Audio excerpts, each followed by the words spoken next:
I lived in a quiet neighborhood. I'm an introvert and prefer the confines of my four walls. People and their senseless small talk irritate me. My house was the third from the corner, and the house to my left was vacant, which suited me fine as there was no one to make a noise, no one to come over and chit-chat. That all changed one day when a new tenant moved into the house next door. At first he was quiet, but after about 2 weeks, he unleashed a relentless torrent of loud music into the late hours of the night.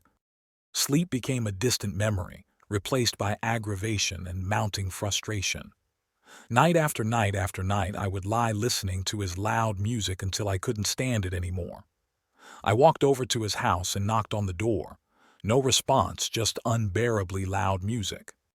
I left his front porch and went back to my house. By now, I had reached my tipping point and dialed the local authorities. The police arrived promptly, spoke to me for a short while, and then headed to the neighbor's house. They knocked at the door and, like me, was met with nothing but loud music. Turning the doorknob, the door slid open and they entered the house. The officer walked over to the hi-fi and turned it off. "Hello? Anyone home?" the officer shouted. An eerie silence took hold. The officer walked into the living room and noticed something on the floor. As I sat outside on my patio, a strange feeling washed over me as minutes turned into an eternity. What was taking them so long, I thought to myself. Suddenly, a solemn officer appeared at my doorstep wearing a grave expression on his face. "Where were you tonight?" the officer asked me. "I was home alone, officer." "Why? What is wrong? What was the neighbor's excuse for playing such loud music?" I asked.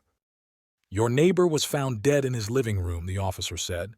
"He was clutching a crumpled note in his right hand bearing your name and address." Bewilderment mingled with fear as the officer looked at me while questions flooded my mind like a tidal wave. I spoke to the officers for a while longer and then they left. Investigations were launched to determine what had happened in that house. As detectives dug deeper into the case, secrets emerged from this guy's existence. It soon became evident that there was more to this story than met the eye. I was called to the police station a few times, and from the interrogation it became clear that our lives had become inexplicably mingled. As the investigation continued, I couldn't sleep, and paranoia seeped through my veins like poison. I had no clue how I could be associated with this man when the only time I ever saw him was the day he moved in. I started doubting everyone I know, everyone who surrounded me, friends, family, even strangers on the street. The officers kept me updated as the investigation progressed. Burdened with unease and uncertainty about who I could trust, my mind wormed its way through a landscape strewn with deception and danger. I slowly discovered disturbing clues that tied back to my own past, secrets long forgotten, wounds left unhealed. It became a race against time to unravel the truth before it swallowed me whole. The first clue came from an unexpected source. One evening, as I aimlessly roamed the neighborhood in search of answers, I noticed an old man sitting on a bench under the street lamp. His eyes met mine with a knowing glint, and he called me over to sit next to him. "You seek the truth, don't you?" he rasped, his voice barely audible. "Be careful what you uncover." Intrigued and desperate, I listened as he told me the stories of previous tenants, each meeting a grim fate. It seems the house next door had a history, a dark one that nobody in the neighborhood ever spoke of. It was as if the place itself was cursed, its walls hiding some evil presence. I thanked the old man and walked back to my house. The next day, I went to the library, the municipality offices, and delved into the history of the house. Old records revealed a series of mysterious deaths dating back decades. Each victim had one thing in common. They had all left notes implicating their neighbors in some way. A pattern began to emerge. Paranoia and fear overtook all who lived within its walls.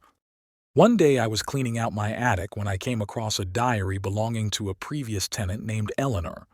Her writings detailed her descent into madness, driven by whispers in the night and visions of a shadowy figure. Eleanor believed the house was alive, feeding off the fears and insecurities of those who lived there.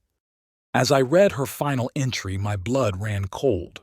She had written about a man who moved in next door, a man who played loud music to drown out the whispers.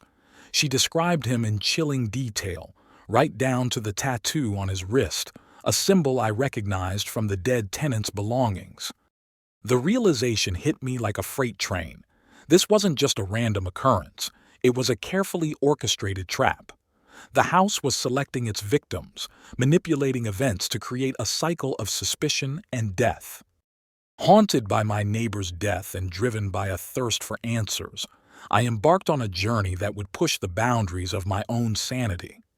Every step taken seemed to bring me closer to a revelation, but also deeper into a labyrinth of psychological torment. One night, as I pored over the diary and old newspaper clippings, there was a knock at my door. I opened the door to find a package with no return address. Inside was a cassette tape and a note that simply read, "Listen." Heart pounding, I played the tape. It was a recording of my neighbor's music, interspersed with distorted voices.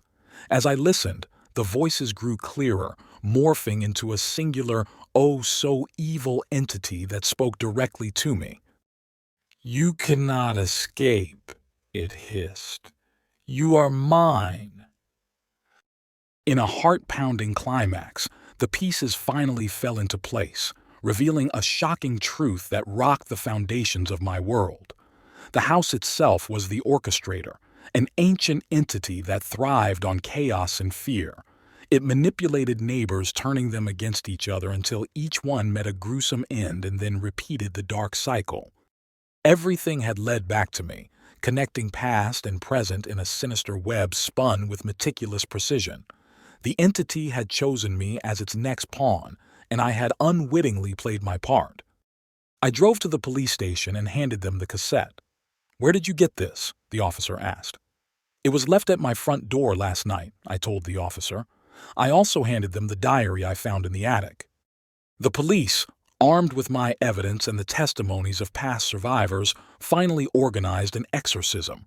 The house was then sealed permanently. I was changed by this experience, and as I returned to my once peaceful home, I couldn't help but wonder if the house would ever be open to receive new tenants. One thing is for sure, this encounter had scarred my soul forever.